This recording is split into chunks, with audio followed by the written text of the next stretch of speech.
تو اللہ تعالیٰ شہید بینی و بینکم، میرے اور تمہارے درمیان گواہ ہے. وَأُوحِيَ إِلَيَّ هَذَا الْقُرْآنُ لِأُنذِرَكُم بِهِ، اور میری طرف یہ قرآن وحی کیا گیا ہے. لِأُنذِرَكُم یہ لام تعلیل ہے، یعنی جس میں کسی چیز کی ریزن اور وجہ بیان کی جاتی ہے. تو لِأُنذِرَكُم بھی تاکہ میں اس کے ذریعے تم کو ڈراؤں. وَمَن بَلَغَ اور جس کو یہ قرآن پہنچے. أَإِنَّكُمْ لَتَشْهَدُونَ أَنَّ مَعَ اللَّهِ آلِهَةً أُخْرَى، کیا تم اس بات کی شہادت دیتے ہو کہ اللہ کے ساتھ کوئی اور گواہ بھی ہے، اب کوئی اور الہ بھی ہے. قُل لَا أَشْهَدُ، فرما دیجئے نبی کہ میں تو اس بات کی شہادت نہیں دیتا. قُلْ إِنَّمَا هُوَ إِلَٰهٌ وَاحِدٌ، بلکہ یہ فرمائیے کہ بے شک وہ اللہ ایک الہ ہے. وَإِنَّنِي بَرِيءٌ مِّمَّا تُشْرِكُونَ، اور بے شک میں برات کا اظہار کرتا ہوں، بری ہوں اس چیز سے جو تم اللہ کے ساتھ شریک بناتے ہیں. تو یہاں مقصود محل شاہد یہ ہے کہ اللہ تعالیٰ نے نبی کی صداقت کو یعنی اس کے لیے خود اللہ تعالیٰ نے گواہی دی. اس کو پیش کریں آپ. نمبر 2، نبی کریم علیہ الصلوۃ والسلام کی صفات کا جو گزشتہ کتب میں ذکر ہوا ہے آپ ان کو ذکر کریں. اور یہ مشترک ہیں وہ مشرکین جو اہل کتاب ہیں، وہ مشرکین جو اہل کتاب ہیں یہ ان کے لیے ہے، یہ ان کے لیے ہے. اور یہ آپ کو مشرکین جو غیر اہل کتاب ہیں ان کے لیے بھی کبھی کارگر ثابت ہو سکتی ہے، ان کے لیے بھی ہو سکتی ہے، جیسا کہ آگے اس کا دوسرا جز آ رہا ہے. اللہ تعالیٰ قرآن کریم میں، اور یہ ہم پہلے پڑھ چکے ہیں، الذین آتیناہم الکتاب یعرفونہ کما یعرفون ابناءہم وان فریقا منہم لیکتمون الحق وہم یعلمون. یہ ہم آیت پہلے پڑھ چکے ہیں یہود و نصارہ کے بارے میں. الذین یتبعون الرسول النبی الأمی الذی یجدونہ مکتوبا عندہم فی التوراۃ والانجیل، یہ بھی ہم پڑھ چکے ہیں. یہود کا اس کی گواہی دینا ہم یہ پہلے ذکر کر چکے ہیں کہ نبی کریم علیہ الصلوۃ والسلام کی بعثت سے قبل یہود مشرکین کو آپ کا ذکر کر کے ڈرایا کرتے تھے کہ جب نبی آئے گا آخری تو ہم اس کے ساتھ مل کر آپ کے خلاف جہاد کریں گے اور آپ پر فتح حاصل کریں گے. فتح طلب کرتے تھے، یستفتحون، فتح طلب کرتے تھے، ڈرایا کرتے تھے مشرکین کو. اور مشرکین کو یہ بتایا جائے کہ یہ گزشتہ کتابوں کے اندر بھی یہ بات موجود ہے اور وہ تمہیں اسے ڈراتے تھے. اور وہ یہود و نصارہ بھی اس بات کی خبر دیتے تھے جیسا کہ گزر چکا ہے. نصارہ کا اس کی گواہی دینا، نصارہ بھی رسول کریم علیہ الصلوۃ والسلام کی بعثت کے انتظار میں رہتے تھے. عیسیٰ علیہ السلام نے انہیں آپ صلی اللہ علیہ وسلم کی بعثت کی بشارت دی ہے متعدد مقامات پہ. آج بھی جو کتاب مقدس ہے ان کی اس کے اندر موجود ہے، بائبل کے اندر موجود ہے، آج بھی ایسی باتیں موجود ہیں جس میں نبی علیہ السلام کی شہادت اور آپ کی گواہی موجود ہے، باوجود اس کے کہ وہ بدلی جا چکی ہے، باوجود اس کی کہ اس میں تحریف واقع ہو چکی ہے. لیکن آج بھی تورات کے اندر، انجیل کے اندر جو اس وقت موجود ہے یہود و نصارہ کے پاس، اس کے اندر بھی نبی علیہ السلام کے بارے میں بشارتیں اور خوشخبریاں موجود ہیں جو انبیاء نے دی ہیں کہ ایک نبی آخری آئے گا.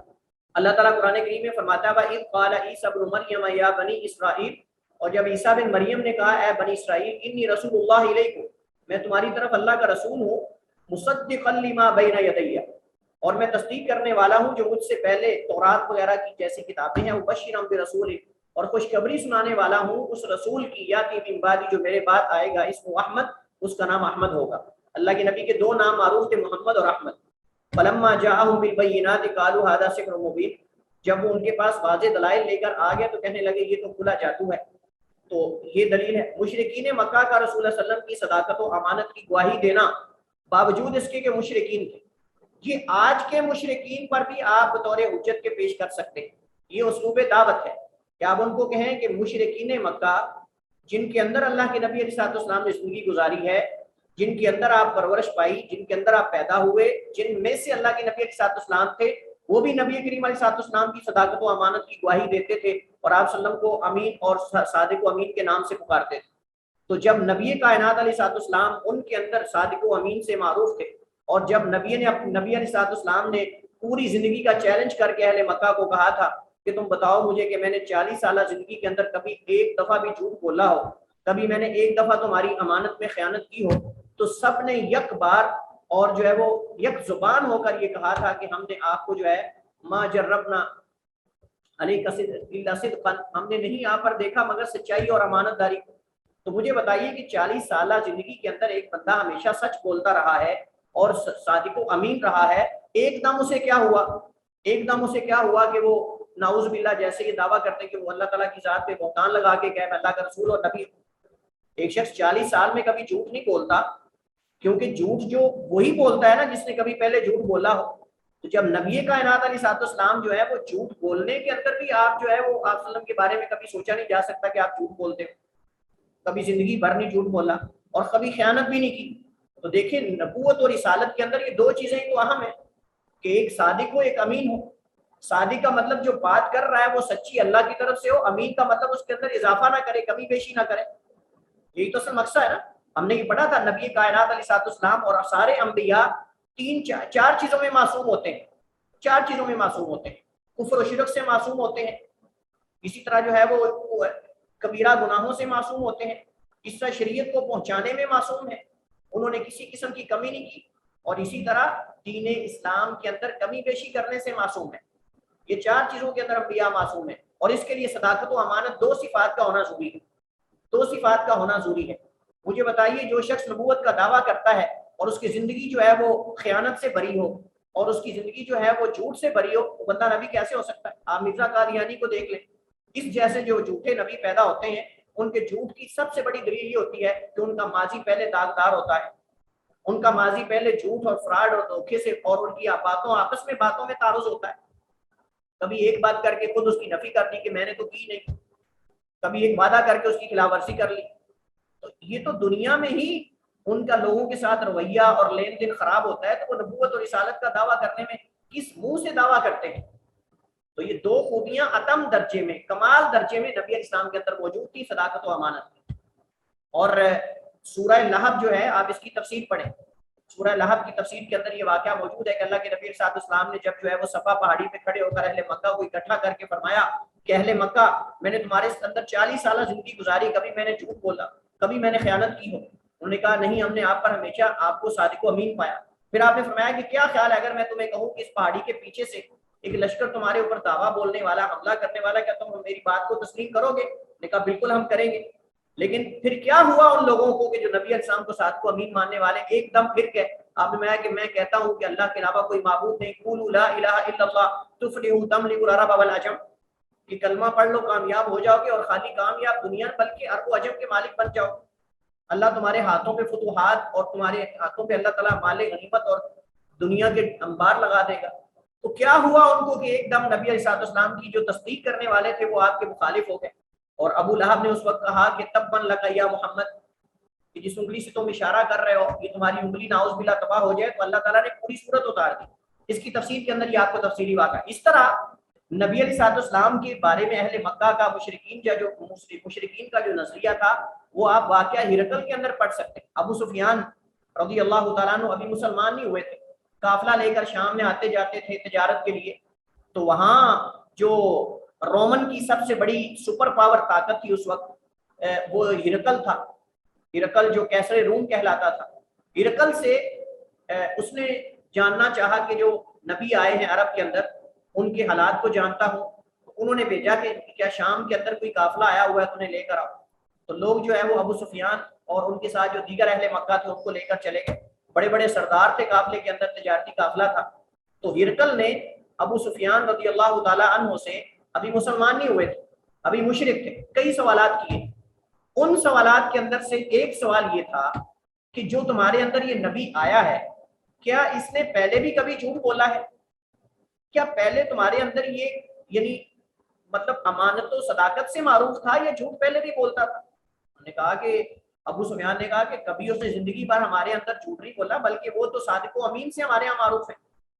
پھر اس نے کئی سوالات کیے اور اس نے آخر میں یہ کہا, اس نے کہا کہ اگر واقعہ ہی جو تم باتیں کر رہے ہو یہ صحیح ہے تو پھر یہ اللہ کا رسول ہو سکتا ہے, اس کے علاوہ کوئی اور نہیں ہو سکتا. اور پھر اس نے کہا کہ اگر میں مطلب جیسے اس کے بارے میں منقول ہے آپ کتابوں کے اندر پڑھتے رہتے ہیں, اس نے کہا کہ اگر میں مطلب میرے لیے ممکن ہوتا تو میں جا کر ان کے قدم دھوتا یا ان کے قدموں میں بیٹھتا, یا مختلف قسم کے الفاظ اس کی طرف سے نقل کیے جاتے ہیں. البتہ اس کو جو تسلیم کرنے سے جس چیز نے روکا وہ صرف اناد, تکبر اور ابا اور بڑا پن تھا کہ میں اپنی قوم کا بڑا ہوں, اور اگر میں مسلمان ہو جاتا ہوں تو یہ ساری میری شہرت اور یہ واہ واہ اور یہ ساری چتراہٹ ختم ہو جائے گی. جیسے فرعون نے کہا انا ربکم الاعلی, وگرنہ وہ مان چکا تھا کہ اللہ کے نبی آخری نبی اور کائنات کے رسول ہیں. یہ دلیل دی جا سکتی ہے. اور رسول اللہ صلی اللہ علیہ وسلم کے معجزات ہیں, اللہ کے نبی علیہ السلام کے متعدد معجزات ہیں. اور ہم نے جب ایتھیزم پڑھا تھا الہاد, تو اس میں ہم نے نبوت اور رسالت کے برحق ہونے پر ہم نے جو دلائل پڑھے تو اس میں ہم نے معجزات بھی اس کی طرف اشارہ کیا تھا. اگر کوئی اعتراض کرنے والا یہ اعتراض کرے کہ بھائی تم معجزات کی بات کرتے ہو نبی کے سچا ہونے کے لیے, یہ تو شبدہ باز بھی کرتے ہیں. یہ تو جادوگر بھی آپ کو اس طرح کی کرتا ہو اور یہ چیزیں دکھا سکتے ہیں. تو اس کا جواب یہ ہے کہ نبی علیہ السلام کے جو معجزات تھے وہ ان کا ہونا عقلی اعتبار سے بھی اس وقت یعنی انسان تصور نہیں کر سکتا، انسان کی طاقت سے بالا تر تھے. جادو شوکتا بازی کے اندر یہ چیزیں انسان جادوگر کرتے ہیں اور جادوگر خود اس چیز کو تسلیم کرتے ہیں کہ ہمارے پاس کوئی اختیار نہیں اور ہم کچھ نہیں کر سکتے. اور دوسری بات یہ کہ وہ ایک ہی طرح کے ہوتے ہیں، وہ ایک ہی طرح کے ہوتے ہیں اور ان کا باطل لوگوں کو پتا ہوتا ہے کہ یہ جادو ہے. اس کو کوئی نہیں سمجھ رہا ہوتا کہ یہ صحیح کر رہا ہے، اس کو جادو ہی سارے تصور کر رہے ہوتے ہیں اور ایک کرتب تصور کر رہے ہوتے ہیں شوکتا بازی. لیکن نبی علیہ السلام کے معجزات حقائق پر مبنی تھے، جبکہ ان لوگوں کی شوکتا بازی جو ہے آنکھوں پر دھوکا ہوتا ہے، صرف آنکھوں کو دھوکا ہوتا ہے، حقیقت میں کچھ بھی نہیں ہوتا.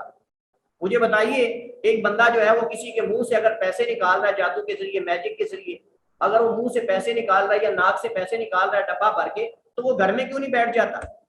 اگر صحیح پیسے نکال رہا ہے منہ سے تو وہ گھر میں بیٹھ کے اپنے بچوں سے، اپنے بیوی کے منہ سے پیسے نکالتا رہے اور جا کے اپنے کاروبار چلاتا رہے. اگر واقعی صحیح پیسے نکال سکتا ہے بندے کے منہ سے تو پیسے گھر میں بیٹھ کے مشین لگا لے، گھر میں بیٹھ کے پیسے بنا کے جو ہے وہ امیر بن جائے دنیا کا سب سے بڑا. اگر اتنا ہی وہ با اختیار ہے جادوگر تو وہ روڈوں پہ آگے دھکے بیچارہ کیوں کھا رہا ہے، روڈوں پہ کیوں رول رہا ہے آگے؟ تو اس کا مطلب یہ کہ ساری شوکتا بازی ہے، آنکھوں کا صرف دھوکا ہے. لیکن نبی، اور دوسری بات یہ کہ وہ ایک ہی جادو ہر جگہ دکھاتا ہے، ہر جگہ جا کر وہ ایک ہی جادو دکھاتا ہے. یہاں اس چوک میں آئے گا تو وہی جادو دکھائے گا، اگلے چوک میں جائے گا وہی دکھائے گا، اس سے اگلے میں جائے گا. اس سے بڑھ کر زندگی بھر کبھی وہ کوئی اضافی چیز لے کر نہیں آتا. جو اس نے اپنے استاد سے سیکھا ہوتا ہے، ہاتھ کی صفائی، وہی وہ دوسروں کو دکھاتا ہے. لیکن نبی کائنات علیہ السلام کے جو معجزات تھے یہ متعدد تھے، چند گنتی کے نہیں تھے، ایک دو تین چار کے ان کو جتلایا جا سکے، متعدد بے شمار ہیں اور مختلف قسم کے ہیں، ایک طرح کے نہیں ہے. جادوگر ایک طرح کے کرتب دکھاتا ہے، لیکن نبی علیہ السلام متعدد قسم کے معجزات لے کر آئے ہیں اور آپ کے معجزات لا تعداد ہیں، بے شمار ہیں. کہیں چاند دو ٹکڑے ہو رہا ہے، کہیں آپ اسراء و معراج پہ جا رہے ہیں، کہیں آپ جو ہے وہ آپ کو قرآن کا معجزہ، سب سے بڑا معجزہ چیلنج ہے پوری دنیا کو، کوئی تقسیم کر کے دکھائے اس طرح کا لے کر تو آئے.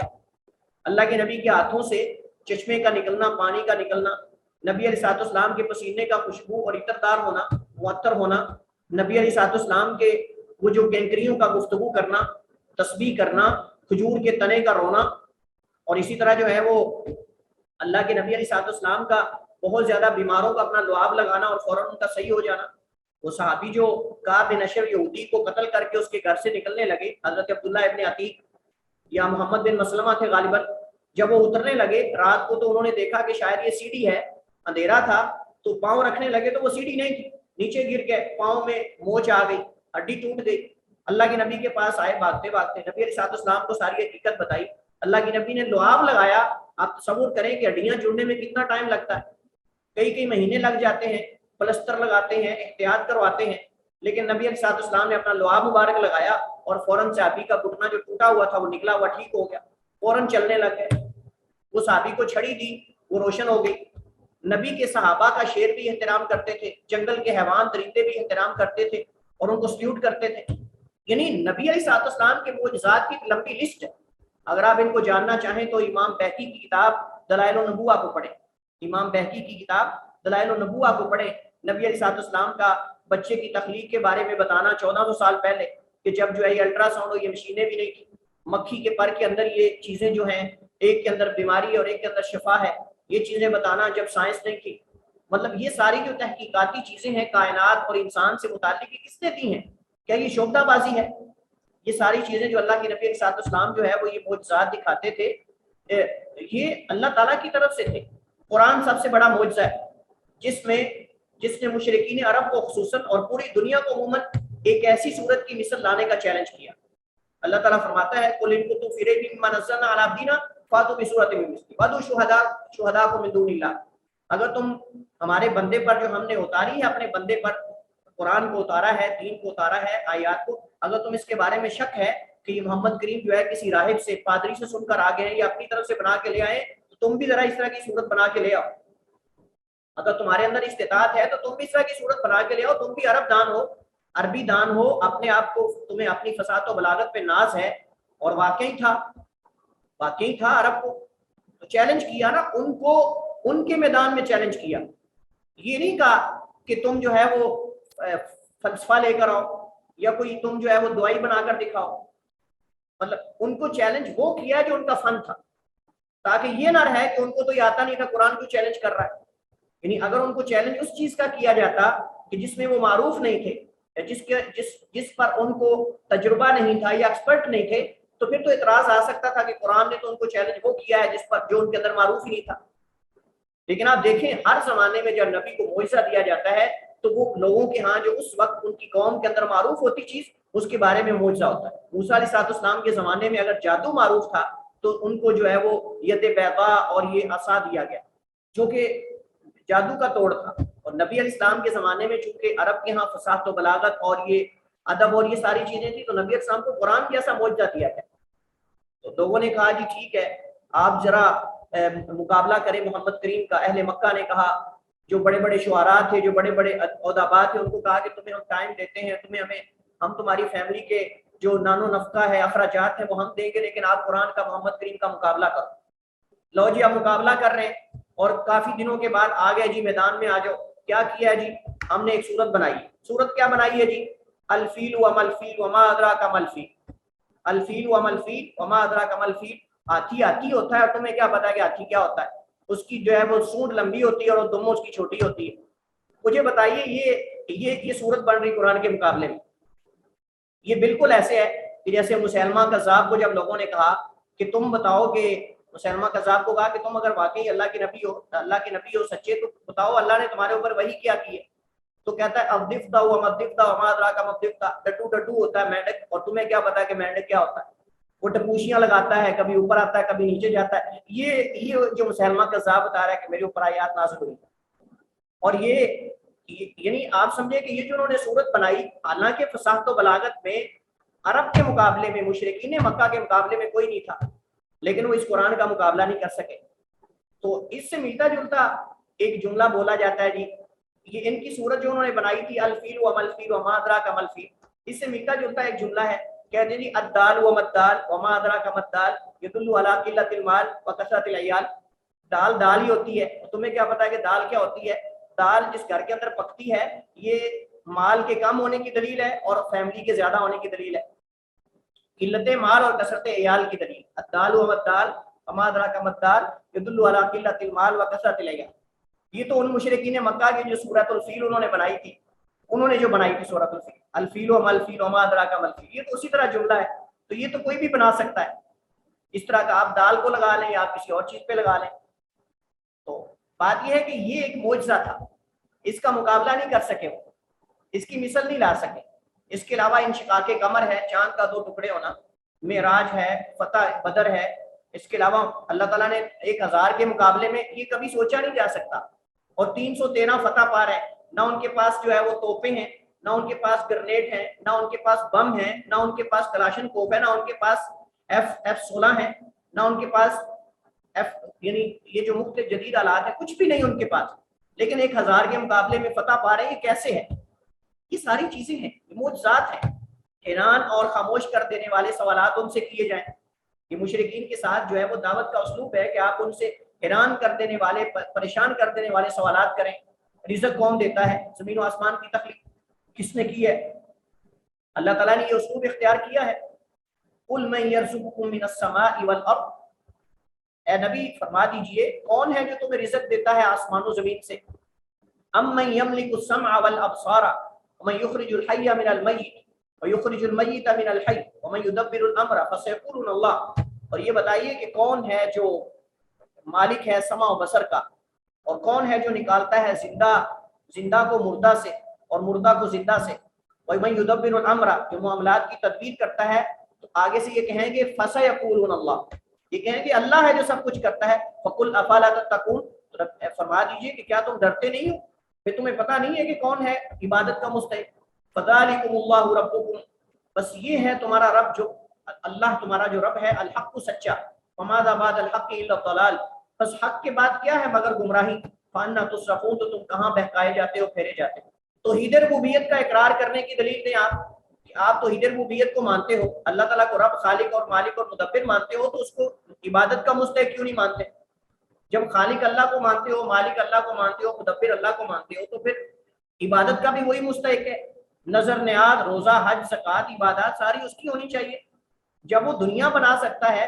اچھا آپ ان سے یہ سوال کریں کہ آپ اگر قبر والے کے سامنے جاتے ہو، سجدہ کرتے ہو یا کسی اور کے سامنے کیوں کرتے ہو؟ کہ اگر جی ہمیں یہ دیتا ہے، تو آپ ان سے پوچھیں کہ کیا اللہ دیتا ہے کہ نہیں دیتا؟ کہ اللہ تعالیٰ دیتا ہے۔ کائنات کس نے بنائی؟ زمین و آسمان، جو یہ ساری چیزیں بنا سکتا ہے، جو آپ کو ماں کے پیٹ میں کھلا سکتا ہے۔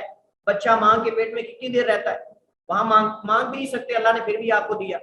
تو جو وہاں دیتا رہا وہ دنیا میں آپ کو نہیں دے سکتا؟ جو اتنی بڑی کائنات کی تخلیق کر سکتا ہے وہ آپ کو آپ کی ضروریات پوری نہیں کر سکتا؟ جب آپ اللہ کو خالق، مالک، مدبر مانتے ہو، یا تو انکار کر دو اس چیز کا۔ اگر آپ اس کو مانتے ہو تو پھر آپ پر لازم ہے کہ آپ اللہ تعالیٰ کو معبود برحق بھی مانو، اس کو الہ بھی تسلیم کرو، اسی سے مانگو، اسی کے سامنے جھکو، اسی کے لیے نظر نیاز دو، اسی کے نام کی عبادت کرو۔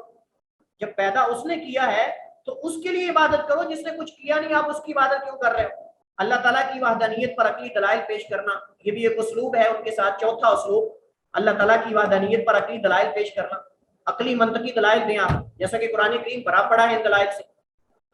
یوسف علیہ السلام نے جب جیل کے اندر گئے، اپنے قیدی ساتھیوں کے ساتھ جب گفتگو کی تو انہوں نے فائدہ اٹھایا، انہوں نے اس موقع سے فائدہ اٹھایا اور ان کو اللہ کی توحید کی دعوت دینا شروع کر دی۔ اور یہی جو ہے وہ اہل ایمان کی عادت ہونی چاہیے کہ جب موقع ملے اللہ تعالیٰ کی طرف بلائیں، دین کی طرف بلائیں، اچھی بات کریں۔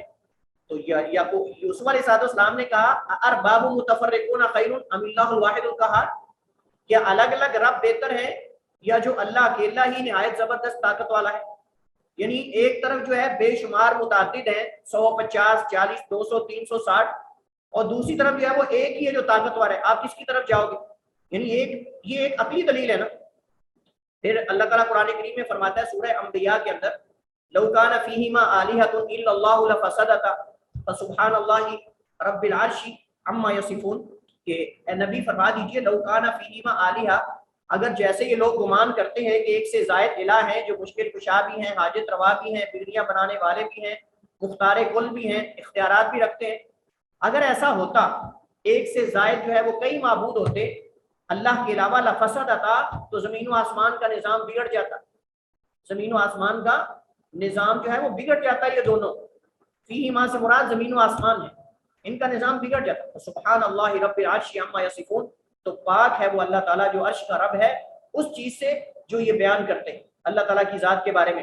اس کے علاوہ اگر اس سے بھی زیادہ مضبوط دلائل آپ کو چاہیے، عقلی دلائل اللہ تعالیٰ کے حق ہونے، اس کے معبود ہونے پر، سورہ نمل کی آیت نمبر 60 سے لے کر آیت نمبر 64 تک، آیت نمبر 60 سے 64 تک آپ جو ہے وہ آیات پڑھیں، اس کے اندر بے شمار ایسے دلائل جو ہے وہ موجود ہیں۔ پانچواں اسلوب جو ہے وہ تقابلی دلائل ہے۔ جیسے ہم تقابلی جائزہ لیتے ہیں نا مختلف مذاہب کا، مختلف ادیان کا، مختلف اقوال کا جائزہ لے کر ہم اس میں سے راجح قرار دیتے ہیں، تو آپ اس انداز میں تقابلی انداز میں ان سے گفتگو کریں۔ آپ ان سے کہیں افمن یخلق کمن لا یخلق افلا تذکرون، کیا جو پیدا کرتا ہے اس کی طرح ہے جو نہیں پیدا کرتا؟ یعنی کیا تم پیدا کرنے والے اور نہ کرنے والے کو برابر بنا دیتے ہو؟ یہ برابر ہے دونوں۔ افلا تذکرون، تمہیں ہوش نہیں، نصیحت حاصل نہیں کرتے؟ سورہ نحل کی آیت نمبر 17۔ اسی طرح اللہ تعالیٰ دوسری جگہ فرماتا ہے سورہ لقمان کی آیت نمبر 10 اور 11 میں خلق السماوات بغیر عمد ترونہا، اس اللہ نے آسمانوں کو بغیر ستونوں کے بنایا جسے تم دیکھتے نہیں، یعنی تم دیکھتے ہو خود اس کو تم دیکھتے ہو، القا فی الارض رواسیہ، اور اس سے زمین میں جو ہے وہ پہاڑ گاڑ دیے، میخیں ان تمید بکم، کہ کہیں تمہیں لے کر نہ، یعنی لکی لا تمید بکم، تمہیں لے کر ہلے نہ، ہلانا دیں، وبث فیہا، اور اس میں اللہ تعالیٰ نے پھیلا دیے من کل دابہ، ہر طرح کے چوپائے، وانزل من السماء ماء، اور نازل کیا آسمان سے پانی، فانبتنا فیہا، بس اس میں ہم نے نازل کیا آسمان سے پانی اور اس میں اگایا ہم نے من کل زوج کریم، ہر طرح کے جو ہے وہ جوڑے، ہم نے اس کے اندر جو ہے وہ ہر قسم کے جو ہے وہ عمدہ قسمیں اگائی۔ هذا خلق اللہ، یہ اللہ کی تخلیق ہے جو اللہ نے مخلوق بنائی ہے۔ فارونی ماذا خلق الذین من دونی، لاؤ دکھاؤ جن کو تم اللہ کے علاوہ شریک بناتے ہو، معبود مانتے ہو، انہوں نے کیا بنایا ہے؟ کچھ بنایا ہے تو اس طرح کی چیز لا کے دکھاؤ، پھر ہم آپ کو کہیں کہ ٹھیک ہے آپ اپنی عبادت پہ لگے رہو، اپنے شرک پہ لگے رہو۔ لیکن جب تمہارے معبودان نے کچھ بنایا نہیں اللہ کے بنانے کی طرح، کچھ پیدا نہیں کیا، کچھ کر کے نہیں دکھایا، تو تمہیں کیا دے سکتے ہیں؟ بل الظالمون فی ضلال مبین، بلکہ جو ظالم ہیں یہ کھلی گمراہی میں۔ یہ دلائل ہیں، اس طرح کے دلائل کارآمد ہیں۔ اس طرح مثالیں دیں، جیسے قرآن نے مثالیں دی ہیں، ضرب المثل، ضرب الامثال، قرآن کریم میں مشرکین کے معبودوں کو کی بکثرت مثالیں بیان کی گئی تاکہ ان کے سامنے ان کا عجز اور جو ہے وہ ان کی کمزوری واضح کی جائے کہ یہ عاجز ہیں، یہ کمزور ہیں، یہ کچھ نہیں آپ کو دے سکتے۔ اللہ تعالیٰ قرآن کریم میں کہیں اللہ تعالیٰ نے مکڑی کے جالے کے ساتھ، مکڑی کے گھر کے ساتھ جو ہے وہ معبودان باطلہ کو تشبیہ دی ہے۔ اللہ تعالیٰ قرآن کریم میں سورہ عنکبوت کے اندر فرماتا ہے مثل الذین اتخذوا من دون اللہ اولیاء، مثال ہے ان لوگوں کی جنہوں نے بنائے اللہ کے علاوہ دوست، کمثل العنکبوت، اس مکڑی کی طرح ہے یا اس مکڑی کی مثل ہے اتخذت بیتا، جس نے گھر بنایا، وَإِنَّ أَوْهَنَ الْبُيُوتِ لَبَيْتُ الْعَنْكَبُوتِ، اور گھروں میں سب سے کمزور ترین گھر جو ہوتا ہے وہ مکڑی کا ہوتا ہے۔ لَوْ كَانُوا يَعْلَمُونَ، اگر یہ جان لیں، یعنی یہاں اللہ تعالیٰ نے ان کو اللہ کے علاوہ معبود بنانے اور دوست بنانے کو اللہ تعالیٰ نے مکڑی کے جالے کے ساتھ تشبیہ دی ہے، یعنی تم ایک ایسی ذات پہ، ایک ایسی شخصیت پہ سہارا لے رہے ہو اس کا جو بالکل مکڑی کے جالے سے بھی زیادہ کمزور ہے۔ اب مجھے بتائیے، اگر ایک گرنے والا شخص آسمان سے، دوسری بلڈنگ سے، تیسری سے، چوتھی منزل سے، یعنی first floor, second, third, fourth سے اگر وہ گرتا ہے اور مکڑی کے جالے کو ہاتھ لگا دیتا ہے، پکڑ لیتا ہے، مجھے بتائیے اس چھت سے گرنے والے کو مکڑی کا جالا بچا سکتا ہے؟ یعنی کائنات میں سب سے کمزور ترین اگر کوئی چیز ہے تو مکڑی کا جالا ہے، ہم اگر یہ کہہ لیں تو جب مکڑی کا جالا وہ کسی گرنے والے کو نہیں بچا سکتا تو بتائیے کہ یہ جو معبودان باطلہ ہیں یہ تو ان سے بھی زیادہ کمزور ہیں، تو یہ تمہیں کیا سہارا دے سکتے ہیں؟ تمہارے لیے نفع نقصان کے کیسے مالک ہیں؟ جیسے مکڑی کا جالا کوئی نفع نقصان کا مالک نہیں۔ حقیر مکھی سے تشبیہ دی گئی ہے اور یہ بڑی زبردست مثال ہے۔ اللہ تعالیٰ فرماتا ہے یا ایھا الناس، اور یہ عبداللہ ابن عباس رضی اللہ عنہما مفسر قرآن حبر الامہ فرماتے ہیں کہ جب قرآن میں یا ایھا الناس، یا ایھا الذین آمنوا، یا اس طرح کا الفاظ آئے، اس طرح کی الفاظ سے پکارا جائے تو کان لگا کے سننا چاہیے۔ کوئی اہم بات ہونے لگی ہے، کوئی اہم ترین فیصلہ، کوئی اہم ترین بات ہونے لگی ہے، اس کو کان لگا کے سنیں۔ یا ایھا الناس، اے لوگو، ضرب مثل، مثال بیان کی گئی ہے، فاستمعوا لہ، اسے غور سے کان لگا کے سنو، استماع کے ساتھ۔ ان الذین تدعون من دون اللہ، بے شک وہ لوگ جنہیں تم اللہ کے علاوہ پکارتے ہو، لن یخلقوا ذبابا، ایک مکھی نہیں بنا سکتے، ولا اجتمعوا لہ، اگر سارے اکٹھے ہو جائیں، ایک نہیں، دو نہیں، تین نہیں، چار نہیں، پوری کائنات کے معبودان باطلہ اکٹھے کر لو، ایک مکھی بنانے سے قاصر اور ایک مکھی بنانے سے عاجز ہے۔ وَإِن يَسْلُبْهُمُ الذُّبَابُ شَيْئًا، اگر ان سے مکھی کو چیز چھین کر لے جائے، مکھی بنانا تو درکنار، مکھی اگر ان سے کوئی لقمہ چھین کر لے جائے، لا يَسْتَنْقِذُوا مِنْهُ، اس سے وہ واپس نہیں لے سکتے۔ اللہ تعالیٰ فرماتا ہے ضعف الطالب والمطلوب، کتنا ہی کمزور ہے مانگنے والا اور جس سے مانگا جا رہا ہے۔ جو مکھی سے نوالا نہیں چھین سکتا، جو مکھی سے نوالا، وہ مکھی کیسے بنائے گا؟ اور مکھی جو نہیں بنا سکتا وہ تمہیں کیسے دے سکتا ہے؟ بیٹا تمہیں کیسے دے سکتا ہے؟ رزق کیسے دے سکتا ہے؟ بڑی زبردست مثال ہے یہ ایسے لوگوں کے لیے جو غیر اللہ کو پوجتے ہیں۔ آپ جو ہے وہ اس بابے کے دربار پہ، اس کی قبر پہ جا کے جو ہے وہ گھی رکھ دیتے ہو، نمک رکھ دیتے ہو، اس کے بعد جو ہے وہ بڑی عجیب و غریب آپ وہاں دیکھتے ہیں چیزیں رکھی ہوتی ہیں، نذرانے پیش کیے جاتے ہیں، جی کوئی نمک لا رہا ہے، کوئی مٹھائی لا رہا ہے، کوئی جو ہے وہ دیسی گھی لا رہا ہے۔ اچھا، حتیٰ کہ میں نے کسی قبر پر لہسن بھی دیکھا ہے، گھی رکھتے ہیں، لہسن رکھتے ہیں، نمک رکھتے ہیں، اور مرچیں بھی رکھ دینی چاہیے تاکہ آنے والے کا خوب جو ہے وہاں جو ہے وہ قیمہ بنا کے پکایا جائے۔ بڑی عجیب و غریب کیفیات آپ وہاں دیکھتے ہیں۔ اگر وہاں سے کوئی چیز اٹھا کے لے جائے کوئی، وہ واپس نہیں لے سکتا۔ بابا جی ہیں، مشکل کشا ہیں، حاجت روا ہیں، ان کے بقول اس کا غلہ بابے کا جو لے کے چلا جاتا ہے، پورے کا پورا صندوق۔ بلکہ گزشتہ دنوں میں خبر تھی، ایک پوری قبر سے بابا ہی کو نکال کے لے گیا، پوری قبر سے بابا ہی نکال کے لے گیا کوئی۔ چلے صندوق اور پیسے نکالنا تو یہ تو سونا تھا، لیکن بابا ہی کو لے گیا نکال کے۔ وہ بابا اپنے آپ کو نہیں بچا سکا، وہ تمہیں کیا کرے گا؟ اللہ۔ مشترک غلام کی مثال قرآن کریم میں دی گئی۔ ایک غلام ہے جو نیوٹرل ہے، مطلب وہ ہر ایک اس کے دو تین آقا ہیں، اس کی بھی سننی ہے، اس کی بھی سننی ہے، اس کا بھی کرنا ہے، اس کا بھی کرنا ہے۔ اور ایک ایسا غلام ہے جو خاص ہے، ایک ہی بندے کا ہے، اس کو ایک ہی حکم دیتا ہے اور ایک ہی اس کو جو ہے وہ بلاتا ہے، اور ایک کے تحت یہ وہ ہے، اور ایک کئی لوگوں کے متحد ہے۔ اب وہ جو ادھر ادھر جائے گا وہ کیا کرے گا؟ اب اگر ایک سے زیادہ معبود ہو ایک کہے کرو دوسرا کہے نہ کرو، ایک کہے یہ کرو دوسرا کرے وہ کرو، کیسے ہوگا یہ ممکن؟ ضرب لکم مثلا من انفسکم، اس نے تمہارے لیے خود تمہیں میں سے ایک مثال بیان کی، هل لکم مما ملکت ایمانکم من شرکاء، کیا تمہارے لیے ان غلاموں میں سے جن کے تم مالک ہو، تمہارے دائیں ہاتھ مالک ہیں، فیما رزقناکم، یعنی جو تمہیں اللہ تعالیٰ نے رزق دیا ہے کہ تم اس میں برابر ہو، فانتم فیہ سوا تخافونہم کخیفتکم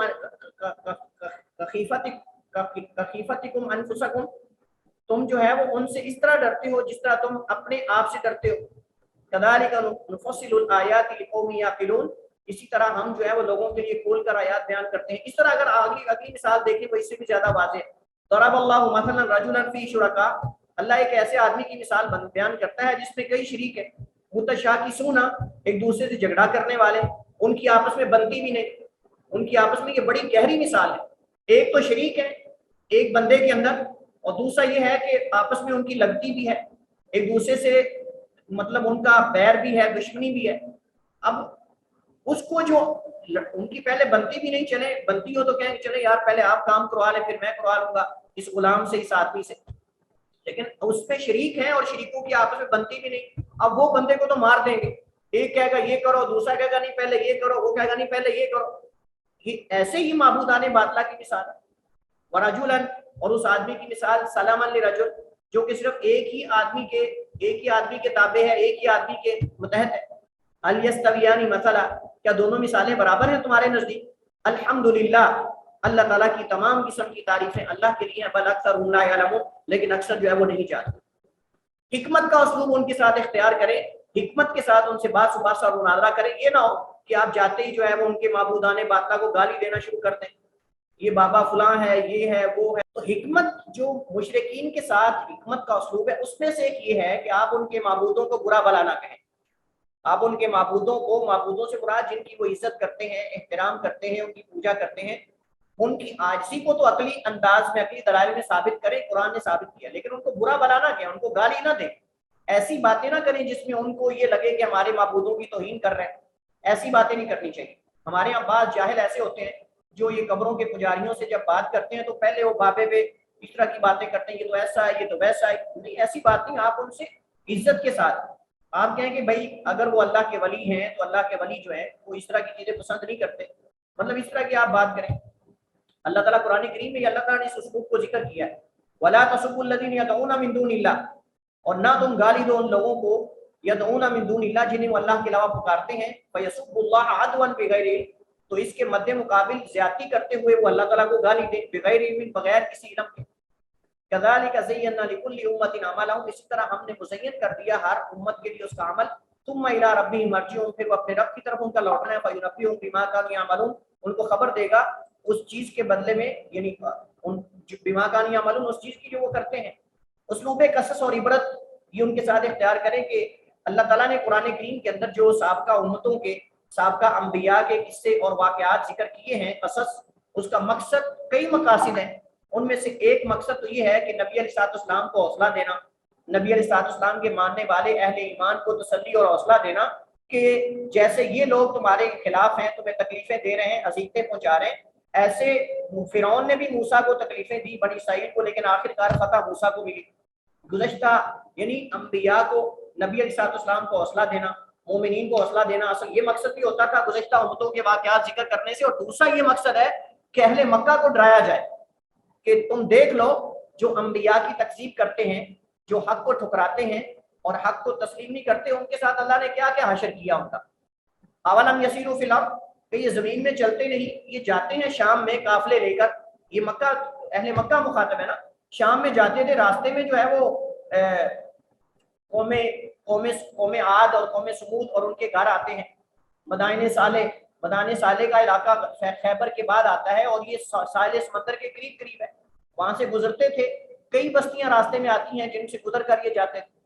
اللہ تعالیٰ فرماتا ہے اولم یسیروا فی الارض، کہ زمین میں یہ لوگ جو ہے وہ چلتے پھرتے نہیں کہ دیکھتے، فینظر کیف کان عاقبۃ الذین من قبلہم، دیکھتے کہ کیا انجام تھا ان لوگوں کا جو ان سے پہلے تھے، وکانوا اشد منہم قوۃ، ان سے زیادہ سخت قوت میں، بڑے طاقتور تھے، پاورفل تھے ان سے، ان کے پاس تو بڑے بڑے آلات تھے، پہاڑوں کے اندر گھر بناتے تھے، لیکن اللہ کا عذاب آیا تو جیسے اللہ فرماتا ہے کأنہم اعجاز نخل خاویہ، ایسے اپنے پہاڑوں کے گھروں کے اندر پڑے ہوئے تھے جیسے لمبے لمبے کھجوروں کے درخت پڑے ہوتے. وما كان الله ليعجزه في شيء من شيء في السماوات ولا في الارض، اللہ کو کوئی چیز عاجز کرنے والی نہیں زمین و آسمان کے اندر. انه كان عليما قديرا، بے شک اللہ تعالیٰ بے شک وہ ہے بہت زیادہ جاننے والا اور قدرت رکھنے والا. اس طرح کی قرآن کریم کے اندر متعدد مثالیں موجود ہیں کہ تم چلو جا کے دیکھو فلاں بستی کا کیا حال ہے، قوم تبا کا، قوم صالح کا، اور اس طرح قوم عاد کا، قوم سمود کا، قوم لوط کا. یہ سارے واقعات دیکھیں آپ جا کر. تو یہ قصص اور عبرت کے جو اسلوب ہے یہ اختیار کرنا چاہیے کہ اگر آپ بھی تکذیب کرو گے نبی علیہ الصلوۃ والسلام کی اور حق کو نہیں مانو گے تو آپ کا بھی اشر یہی ہوگا. یہ بتانا کہ شرک محض خرافات کا نام ہے، شرک کی کوئی حقیقت نہیں، شرک کی کوئی حقیقت نہیں. اور ان کو یہ بتانا کہ جن کو اللہ کے مقابلے میں شریک بناتے ہیں یہ کمزور ہیں، کسی چیز کے مالک نہیں، دنیا سے بے خبر ہیں، نفع نقصان کے مالک نہیں. اللہ تعالیٰ ماتا ہے کیا ان کے الہم ارجل یمشون بہا، کیا ان کے پاؤں ہیں جن سے چلتے ہیں، کیا ان کے ہاتھ ہیں جس سے پکڑتے ہیں، کیا ان کے کان ہیں جس سے سنتے ہیں؟ جب کچھ بھی نہیں تو پھر ان کو پکارتے کیوں؟ نہ سن سکتے ہیں، نہ چل سکتے ہیں، نہ پکڑ سکتے ہیں. تو جب نہ وہ خود چل سکتے ہیں، نہ خود پکڑ سکتے ہیں، نہ کچھ کر سکتے ہیں، تو تمہارے لیے نفع نقصان کے کیسے مالک ہیں؟ آخری جو اسلوب ہے وہ یہ کہ ان کو شرک کے نقصانات سے آگاہ کیا جائے، ان کو شرک کے نقصانات سے آگاہ کیا جائے اور یہ بتایا جائے کہ ایک مومن کیسے اطمینان میں ہوتا ہے، مومن اپنی زندگی سے کیسے مطمئن ہے. مومن درخت سے نہیں ڈرتا، مومن کسی قبر سے نہیں ڈرتا، مومن یہ جو مختلف غیر اللہ یعنی جو چیزیں ہیں ان سے نہیں ڈرتا، مومن ایک اللہ سے ڈرتا ہے. مومن کی زندگی میں جو ایک اطمینان پایا جاتا ہے، جو ایک قرار اور جو سکون ہے، یہ ایک غیر مومن کی زندگی کے اندر نہیں. مشرکین کی زندگی کے اندر ہمیشہ ڈر اور خوف ہے. ہر چیز، پرندہ ادھر چلا گیا تو ڈر گیا، ادھر چلا گیا تو ڈر گیا، اگر کوئی چیز گر گئی برتن تو ڈر گیا، اگر تیز آندھی چل پڑی تو ڈر گیا، اگر ہر چیز سے ڈر رہا. یہ مشرک کی زندگی ہے نا، مشرک کی زندگی ہمیشہ ڈر خوف کے اندر گزرتی ہے. تو یہ شرک کے نقصانات میں سب سے بڑا نقصان ہے کہ انسان کی زندگی سے سکون ختم ہو جاتا ہے. دنیاوی نقصانات سے آگاہ کیا جائے اور اخروی نقصانات سے آگاہ کیا جائے اور مثالیں دے کر بتایا جائے کہ دیکھیں جہاں توحید ہوتی ہے، اللہ کی وحدانیت ہوتی ہے، ایک اللہ کی عبادت کی جاتی ہے، وہاں امن ہوتا ہے، سکون ہوتا ہے. اور جہاں شرک ہے آپ دیکھ لیں وہاں کبھی امن نہیں ہوتا. اس طرح آخرت کے جو نقصانات ہم نے پڑھے، شرک اکبر کے عمل برباد کر دیتا ہے، عمل کو ضائع کر دیتا ہے اور ہمیشہ ہمیشہ جہنم کو جو ہے وہ واجب کر دیتا ہے، جنت کو حرام کر دیتا ہے، اللہ تعالیٰ نے معاف نہیں کرنا. مطلب اس طرح کی چیزیں یہ آخری ہے. اگر شروع میں آپ کہو کہ اللہ تعالیٰ نے شرک کو معاف نہیں کرنا، فلاں نہیں کرنا، پہلے بھائیوں سے نبوت اور رسالت اور یہ ساری چیزیں تو منواؤ. یہ اس کو یہ تو منواؤ کہ جن کو ہم پوجتے ہیں اللہ کے علاوہ یہ کسی نفع نقصان کے مالک نہیں، جن کو یہ پوجتے ہیں، یہ ساری چیزیں. تو یہ ہیں اسالیب ان لوگوں کی دعوت کے جو ہمیں اختیار کرنے چاہیے. اور بھی چیزیں ہو سکتی ہیں لیکن اختصار کے ساتھ تلک عشرۃ کاملہ، یہ 10 ہیں جو آپ کے سامنے ذکر کیے گئے. انشاءاللہ اس کے بعد کچھ مزید دیگر جو مخالفین ہیں ان سے دعوت کے اسالیب ہیں ان کو انشاءاللہ اگلے لیکچر میں ہم پڑھیں گے. اسی پر اکتفا کرتے ہیں. واللہ تعالی اعلم واحکم، وصلی اللہ وسلم علی نبینا محمد وعلی آلہ وصحبہ وسلم.